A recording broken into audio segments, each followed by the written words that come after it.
you all for joining us today. You know, there has been a lot said about big tech censorship of what transpired around the origins of the COVID-19 virus and where this came from, how it moved to a pandemic.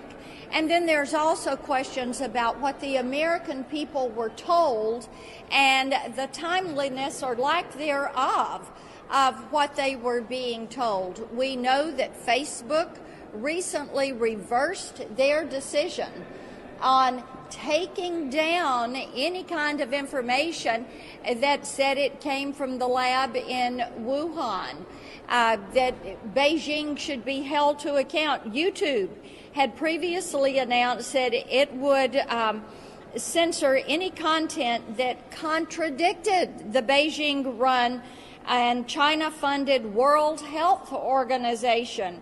YouTube even took down a video from some medical doctors who were questioning the value of these lockdowns and were questioning what it does to the population and especially what it does to our children.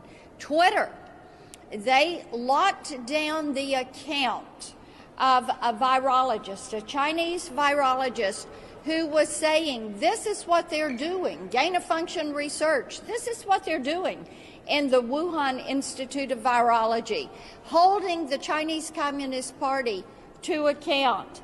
I will tell you this, big tech has really stepped over, they have stepped over the line on this one. We all have suggestions of how we as a Senate should move forward and things that we should do to make certain this never happens to the American people.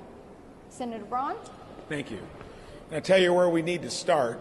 You had a unique thing happen, I think it was just last week, where by unanimous consent, that hardly ever happens on a critical issue unless you're maybe renaming a post office or something.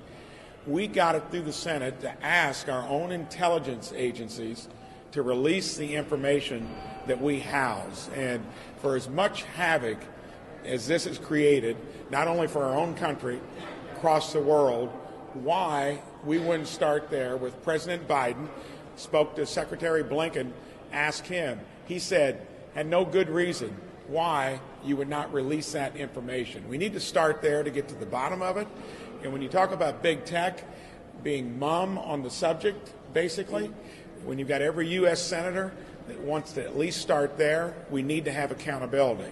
And I think it's for them to step up and lead the charge. They are the place that people look to, listen to, where are they at? And we need to start there. Let's hold our own intelligence agencies accountable, release that information, declassify it. Senator Marshall? Okay.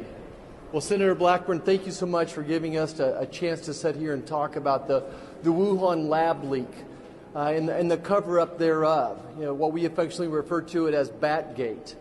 You know, it occurred to me as I was sitting there reading Dr. Fauci's emails recently that everything I learned in 10th grade science, everything I learned as a doctor about the scientific method, about hypotheses and developing theories, that we just threw that all out the door. You know, I was shocked as I went back and reviewed some of the letters that were written, but really what rose my suspicion was somewhere back in January of 2020. And the Chinese were saying that there was no person-to-person transmission. The WTO agreed, and the CDC didn't stand up to them. And that led for me to have a phone call with the CDC. And all the national journalists were reporting that the United States scientists were investigating this new novel virus. And when I talked to the CDC, they said, well, we've got scientists in Beijing, but they're thousands of miles from Wuhan, so we really don't have anything to tell you. And then the next thing I see is this a letter signed by a group of scientists who have ignored even the possibility that this virus could have risen from the laboratory. They totally ignored it. They threw out the scientific hypothesis that this was even feasible. And didn't come to find out most of those scientists, if not all of them, were receiving some type of funding then and in the future from the NIH and our CDC sat there and nodded their head in agreement. And then national journalists, big tech companies, they worked together to suppress this story. They worked together to censor those of us who thought that this virus may have originated there. And not only did they suppress, they actually shamed people who thought that this might have came from a laboratory. And then finally, we see in Dr. Fauci's emails a collusion, working with Dr. Fauci, big tech working together to suppress this story. You know, here we are, we're 17 months later.